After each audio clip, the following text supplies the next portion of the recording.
Bom, gente, é o seguinte. Bom para a primeira pergunta já? Vamos. Gente, primeira pergunta. Da semana passada, ela tá aqui, ó. Ela chegou.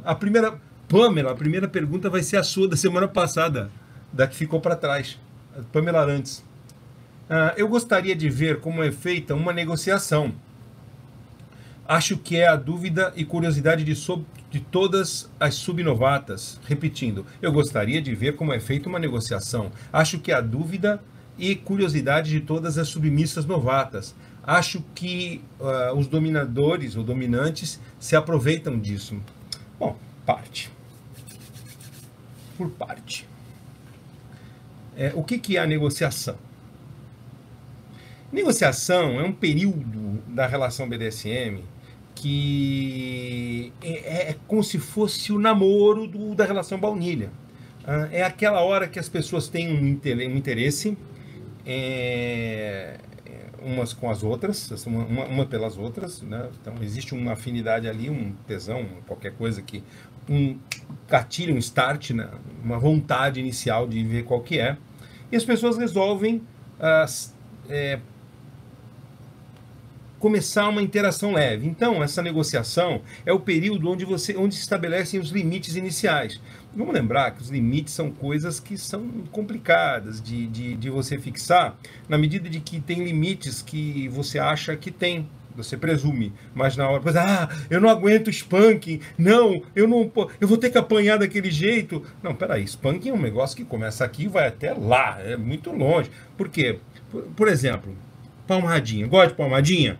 Palmadinha eu gosto. Palmadinha no bumbum, de sainha levantadinha no colinho, você gosta? Gosto. É spanking. Então eu gosto. Então tem spanking é spanking. Tem básico, intermediário, avançado, hard, mega kick-ass, extraordinariamente, absurdamente absurdo de destruidor. Isso depende. Tem bunda que aguenta tudo isso. Então é tudo uma questão de gosto. Então, de repente, a pessoa começa com um spanking leve e com o tempo vai pegando gosto pela coisa, vai pegando vai pegando confiança.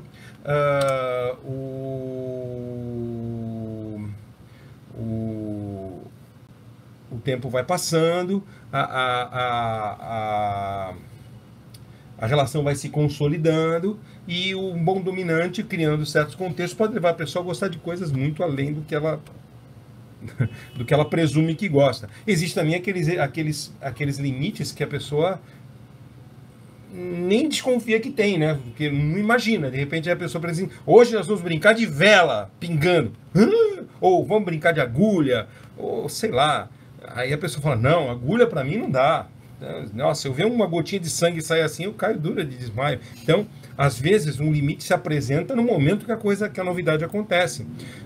Então, tudo tem sempre que estar sendo conversado e os limites vão sempre passando por atualizações. Mas a negociação, você estabelece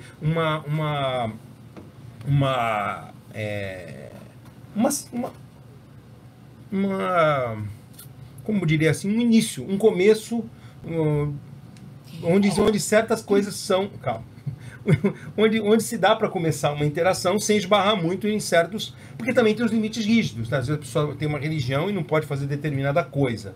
Então aquilo ali não pode. Ou então, tipo, não, se eu ver agulha eu vou cair dura. Eu tenho um trauma grave de infância e então sem chance alguma. Né? Ou interação com pessoas do mesmo sexo e por aí afora. Fala, Agnes. A fase da negociação nada mais é do que, obviamente, com uma analogia, né? A paquera no mundo baunilha. É aquele momento que as partes estão se conhecendo. Paquera então... e já namoro. Paquera e ficada, né? Sim, mas eu já acho que quando você está negociando, você já está em atividade. Mas aí você poderia ficar só na ficada mesmo, assim, de vez em quando. Não, mas eu acho que quando você fica na ficada, a negociação não é tão intensa porque a ficada você fica. Agora, a negociação é quando você está a fim de ficar e vamos estabelecer uma regra. Ainda que seja só com uma ficada, digamos assim, é assim que todo mundo começa. sabe? Você não tem como muito pular as partes. É que não dá muito para comparar os níveis de relações de baunilha com BDSM. Eu só estou traçando um paralelo. A gente está só traçando um paralelo. Mas dá, a fase de negociação nada mais é que a fase de você conhecendo o outro, conhecendo os gostos, os interesses, os limites do outro.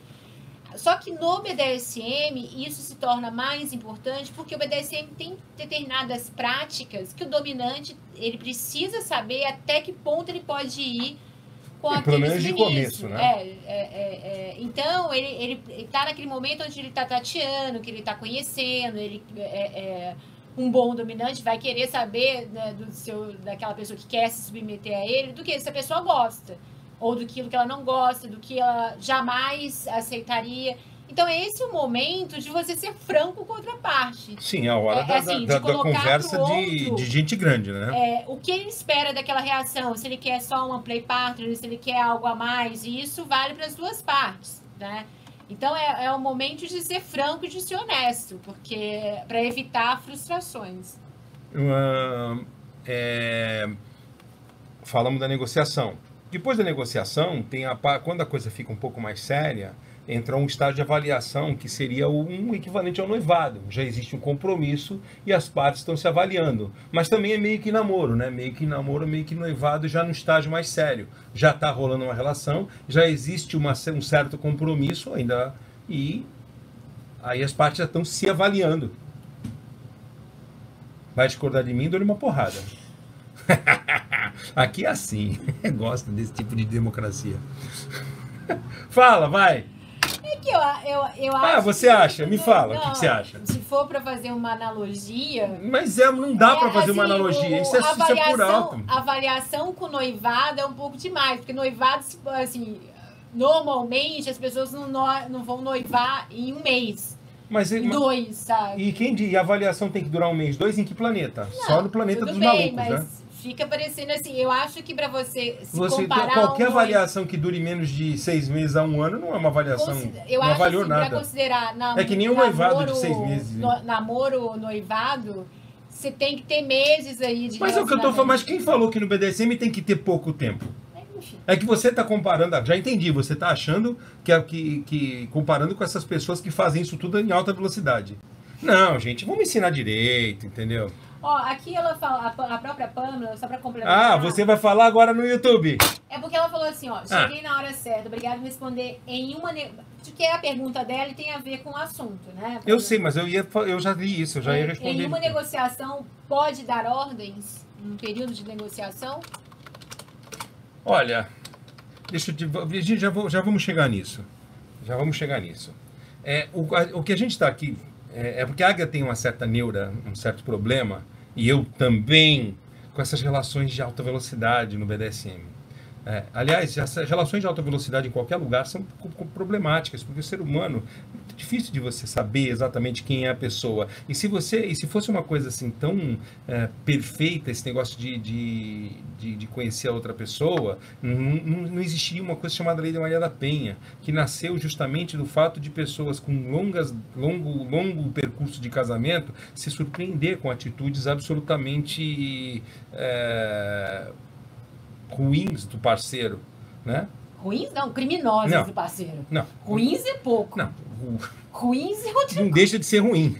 Criminoso é se ele passa de um certo limite. Porque a Lei Maria da Penha, ela não é prevista para o crime, ela é prevista para evitar o crime. Não. Ela é aquela que você vai lá e a Lei Maria da Penha protege a pessoa mantendo a outra afastada. Porque depois que o indivíduo for lá e matou, não é a Lei Maria da Penha, é assassinato. A Lei Maria da Penha, ela existe para poder punir abusadores ou afastar os vítimas. Afastar, mas não é que não ocorreu um crime ainda. Ocorreu uma situação de prevenção do crime. Entende? Você tem que ter aquela coisa de manter a pessoa afastada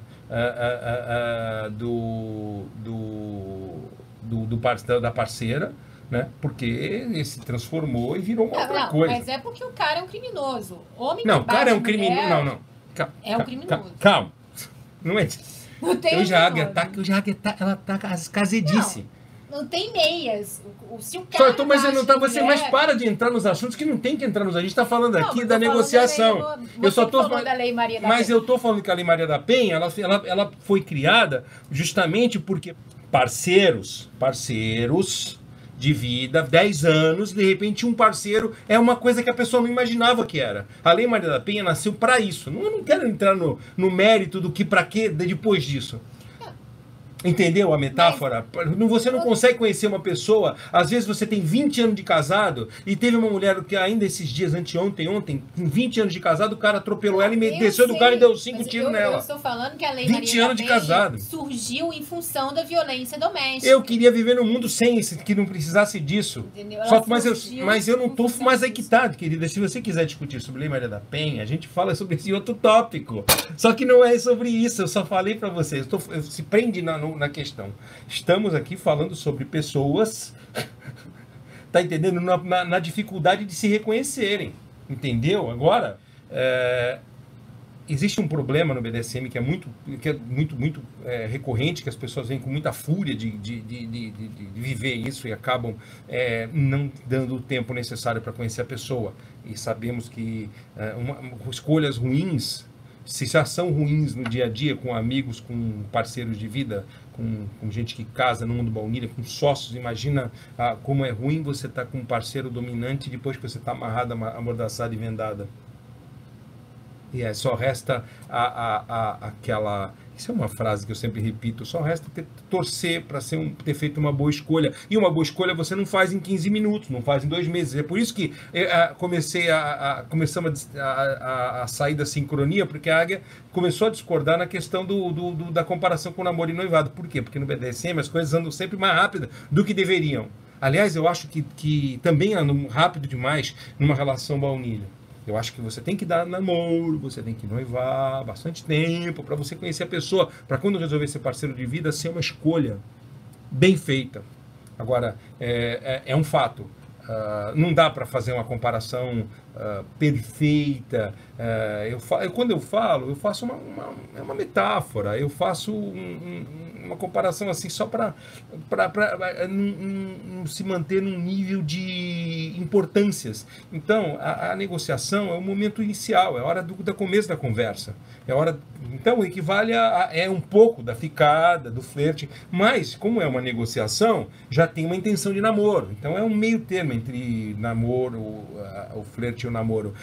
Uma segunda etapa vem o quê? A avaliação. A avaliação já é um meio termo entre noivado e namoro e noivado. Já está se buscando, rumando para um compromisso maior, para que ainda assim, no BDSM, são relações de dominador-dominado, para se chegar um dia no quê? Uma relação de posse, que é uma relação equivalente ao casamento. Só que não é igual, porque você tem que guardar as devidas proporções. Uma relação de casamento é uma coisa, uma relação de posse BDSM é outra, muito diferente.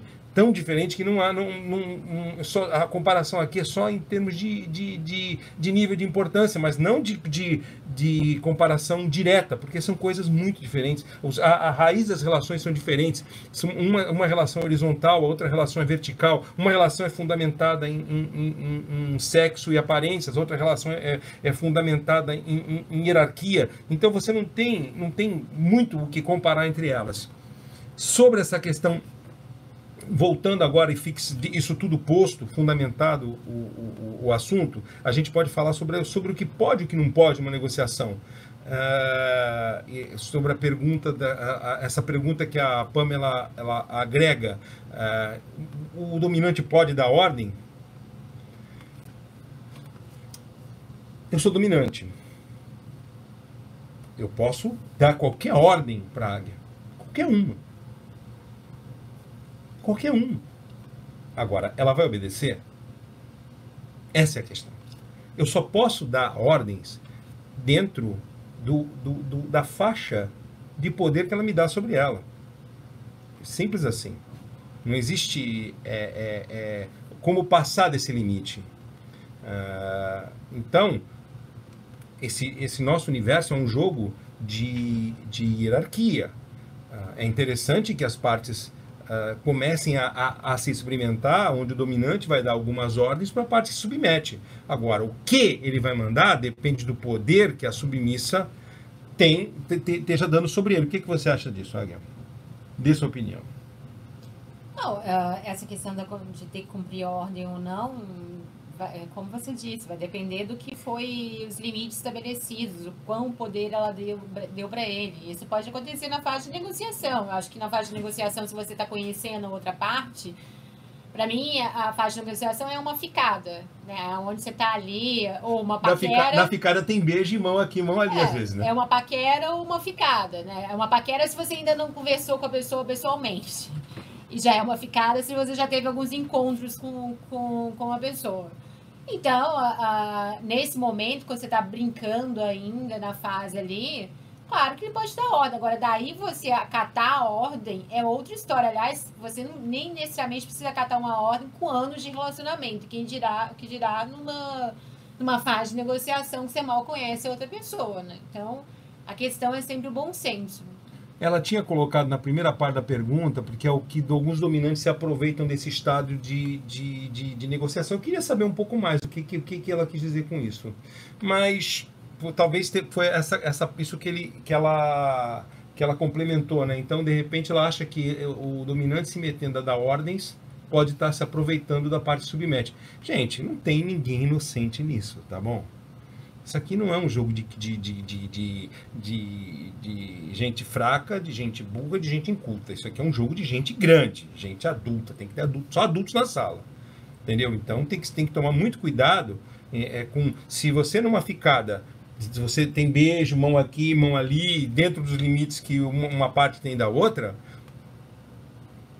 se você perceber que a pessoa está querendo pôr a mão onde você não quer, numa relação de ficada, você fala assim, não quero que me toque assim, vamos ficar só nos beijos e tal. Se a pessoa começar a te apalpar onde não pode, ela está cometendo um abuso, e um abuso, inclusive, é crime. Uma pessoa fazendo o que a outra não quer é um crime, não é?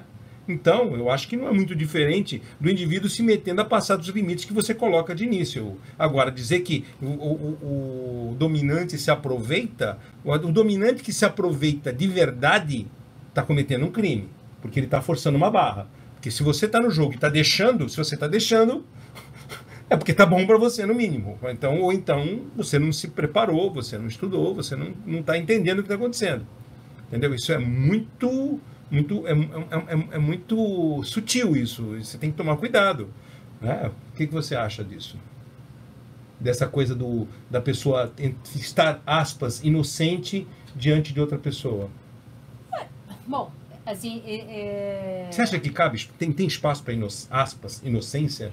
Em algum lugar desse mundo, assim, de sair para a rua inocente? Eu acho que, assim, o conhecimento, né, como a gente fala... ele é... Quem tem conhecimento tem poder. Isso é uma verdade. Então, a forma mais fácil de você evitar, né, aproveitadores, manipuladores, enfim, pessoas, né, não homens manipuladores, pessoas manipuladoras, enfim, é você ter conhecimento, é conhecer o campo, o jogo que você está jogando. Então, quanto mais conhecimento você buscar, quanto mais você buscar se conhecer e conhecer o jogo que você está jogando, mais difícil vai ser uma pessoa te controlar, né, a ponto de realmente, né, te manipular, assim. Mas a gente, assim, tem que tomar cuidado, porque existe uma coisa chamada relacionamento abusivo. Então, o BDSM, como qualquer relacionamento baunilha, né, qualquer tipo de relacionamento pode se tornar um relacionamento abusivo. Pode ter relacionamento abusivo entre amigos. Entre amigos, entre namorado, entre pai, mãe, enfim. Então, no relacionamento abusivo, em função da vítima, né, do relacionamento, talvez esteja passando por um momento de fragilidade, enfim, uma série de problemas que podem, né, diminuir a sua capacidade de interpretar a situação como ela é de verdade. E tem pessoas, sim, tem homens e mulheres que são extremamente manipuladores e, se encontrarem brecha, eles vão entrar. Então, esse tipo de pessoa você pode encontrar no seu caminho no BDSM, mas você pode encontrar também em relacionamentos baunilha. Então, da mesma forma Não que é uma você... coisa, não é uma coisa exclusiva do BDSM. Não é exclusiva do BDSM. Gente ruim tem em todo lado. Então, do mesmo jeito que você tem que tomar cuidado com pessoas manipuladoras no seu dia a dia, né, nos seus outros tipos de relacionamentos, você também tem que tomar cuidado no BDSM. Mas pode acontecer, né? Ninguém tá livre totalmente de... Quando você dá uma brecha, eu entro.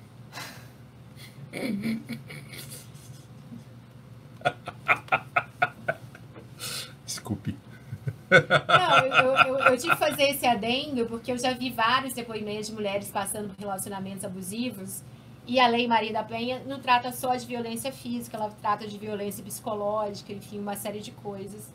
Então, a coisa não é simples assim, a pessoa quer ser enganada. Às vezes, por uma série de coisas, acontecem essas situações de abuso. A Carola colocou aqui, acredito que inocência não, mas falta de estudo e conhecimento. Só que eu acho assim, se você vai... Aliás, já no direito tem isso, né? O desconhecimento da lei não justifica o descumprimento da lei, né? Não é? Oi? No direito tem isso. O desconhecimento da lei não justifica o descumprimento da lei. Sim. Então você tem que tomar cuidado. Se você vai para algum lugar, você vai para um país, vamos dizer assim, que você vai para o Marrocos, você vai trabalhar ali, vai passear em Marrakech. Você tem que dar uma estudada nos costumes locais para você não acabar ofendendo ninguém, sabe? Teve um garoto lá na Coreia do Norte que ele foi mexer alguma coisa que não devia lá, foi em cana. Por quê? Porque você tem que saber o que acontece localmente para você acabar não se metendo em encrenca. Então, quando a pessoa chega no BDSM, seria muito interessante que você estude muito, porque os riscos que você corre aqui são maiores, certo? Por quê? Porque aqui, apesar de não ser um lugar onde seja só aqui o lugar das pessoas ruins, alguns tipinhos muito perigosos se camuflam, certo? Então tem muitos indivíduos que não se dão muito bem lá no mundo baunilha que vêm para cá, vestem uma roupinha de preto, estudam um pouquinho e falam que são dominadores, estão atrás de sexo fácil, estão atrás de explorar pessoas. E não é difícil, na medida que existe uma ampla demanda por dominantes, porque são minoria, logicamente que esse nicho, né, ecológico, esse nicho essa sobra de proteína submissa acaba atraindo predadores de outros tipos, de outros universos e também parasitas, o que é pior, muito pior. A pessoa tem que, quando está entrando no BDSM, né, quer viver isso, ela tem que tomar cuidado porque, por exemplo, um dominante, eu acho mais, a gente ouve, né, mais casos de relacionamentos abusivos partindo de homens para mulheres do que para mulheres para homens, mas serve para os dois casos. Que o dominante, né, o pretenso dominante, pode se usar da liturgia, né, e tal, e para abusar do submisso. Então, o submisso tem que ficar sempre atento. É um relacionamento, então você tem que observar, tem que ficar de olho no que ele está fazendo. A não ser que exista o fetiche bizarro de gostar de ser explorado, que existe, né? Mas ninguém gosta de ser explorado e abusado de verdade. Não. Uma coisa dentro de um contexto e outro na vida real. Uma pessoa tão doente contra a outra, de repente, vai saber. O que é são? O que é normal? Então, tô falando, a maioria das pessoas sãs gostam da coisa do abuso dentro de um contexto. Deixa eu só ver os comentários do lado de cá. A Janinda tinha falado sobre a questão mandou uma para você, a Janinda. A Águia hoje está falando bastante para tentar disfarçar que está pensando no assunto da barba no pescoço. Né? Deixa eu ver aqui. Depois a Glau entrou, a Lívia entrou, tal. Aí a Glau falou: Eu acho que as pessoas não são inocentes, mas nem todos sabem as regras. Essa falta de conhecimento pode gerar, sim, uma situação em que aquele que sabe mais abuse, sim, de outra parte. Quem tem mais conhecimento sempre tem vantagem. Ouvi muitas histórias sobre dominantes que exploram até financeiramente submissos e vice-versa. São todos adultos, mas nem todos, mas nem todos têm a mesma experiência, né? E a Andrea colocou uma pergunta aqui. Você pega aí? Aham. Tá. Mais alguma coisa? Olha, Pamela, espero que tenha sido respondido. A gente até falou bastante sobre o assunto, né? Olha, se uma coisa parecer estranha, normalmente é. Se uma coisa parecer esquisita, normalmente é. Se uma coisa parecer sem noção, normalmente você tem que observar se a relação tá te fazendo bem. Assim como você observaria num namoro, num casamento, em qualquer outro tipo de relacionamento. Essa relação tá te fazendo bem? Tá.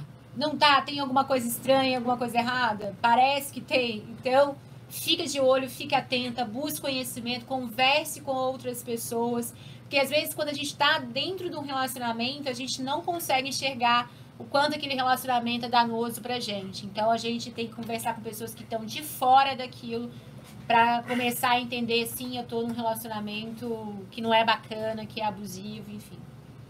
Então, busque conhecimento e converse com outras pessoas. É verdade.